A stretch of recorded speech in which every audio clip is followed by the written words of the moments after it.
Hey there, this is Fritz Westover, your viticulturist here at Virtual Viticulture Academy, and I am in the live vineyard advising session today with Academy members, and our first question is coming from Rusty. Rusty is located in Texas, and he has a question about crop thinning. It's a balancing act. He says, our fourth leaf Picpoul Blanc and Mourvedre are growing rapidly and setting fruit. Please help me understand how to assess/attain vine canopy to fruit balance. When is the best time to drop fruit to achieve vine balance? How do I assess which clusters to drop and which ones to retain? That is, how many clusters should each shoot carry? And are there characteristics that we're going for, such as ensuring that the remaining clusters are not touching each other or have good airflow or sunlight on them? This is a really good question, Rusty, and I'm going to start by just approaching it by explaining quickly how berries grow and how they increase in size, because the timing, the need for dropping fruit can vary from grape variety to grape variety, from region to region. Even vine age determines how much fruit it should have. But the timing of dropping is what I want to cover here for you, because it looks like you probably have to do some thinning in your vineyard based on your question.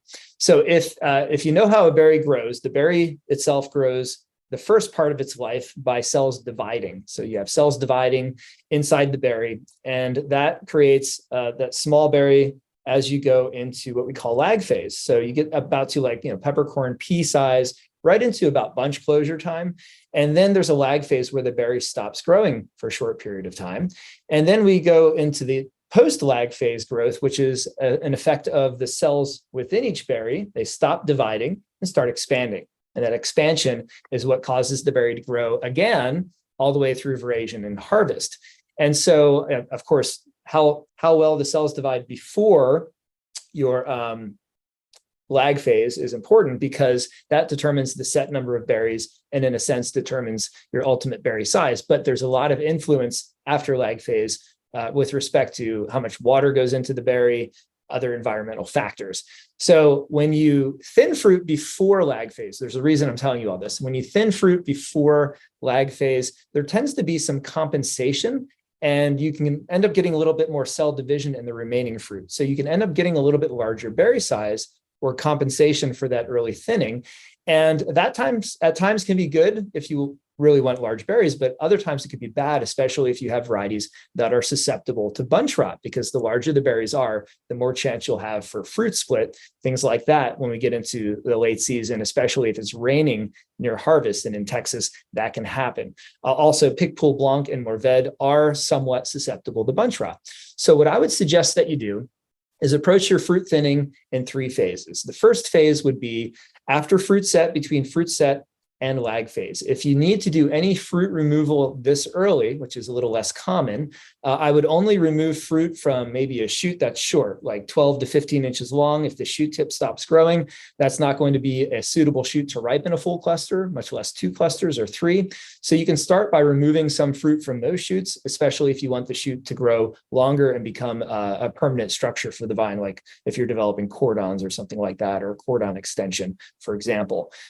Then don't really touch the rest, get through fruit set. And when you get to lag phase and you get to the point where your berry stops growing based on cell division, and there's that lag in growth before it starts growing based on your berry expansion or your cell expansion, you can test this. If you'd like a physical indicator, you can take a very sharp knife, cut through a berry when they're about pea size or closer to cluster closure time. In terms of phenology in the vine. And if the knife cuts easily through the seeds and the seed coating is not hardened yet, you're probably not at lag phase yet. We do know that the seed coat starts to harden around lag phase. So if your knife instead is dragging the seed through the flesh and not easily cutting through, that means the seed coating is starting to harden, and you're most likely in lag phase or maybe shortly after lag phase. And that's when you want to go in and start doing your fruit drop for the majority of your fruit drop. So just remember, earlier fruit drop will result in compensation of berry size. Fruit drop after lag phase, there's less compensation in berry size, but what we do notice is that the remaining fruit that you leave could ripen a little bit more uniformly and maybe even sooner if you do this drop now instead of waiting until, like, let's say, veraison. So you're going to drop your fruit based on shoot size. Of course, you need a full developed shoot to ripen 1 or 2 clusters. So that's going to be anywhere from 3 to 4 feet or just over a meter in length.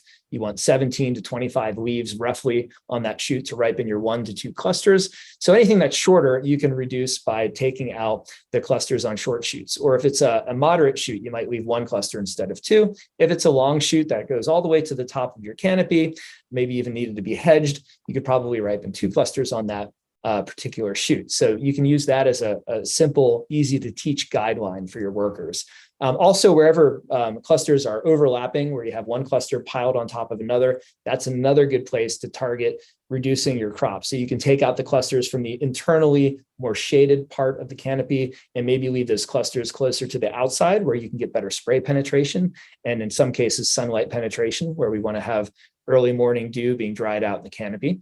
And then anything that's tangled up, if there's a cluster that's tangled in a wire or tangled in a shoot or tangled in another cluster, try to alleviate and remove those clusters.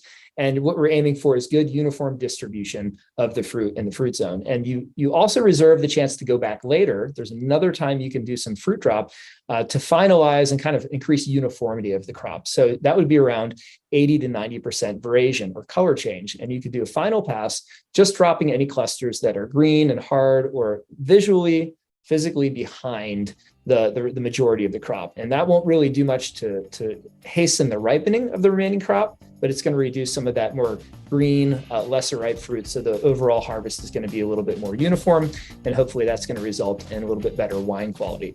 So Rusty, thanks again for asking your question. I hope this information was helpful for you, and I hope you come back again for another question here at Live Vineyard Advising here at Virtual Viticulture Academy.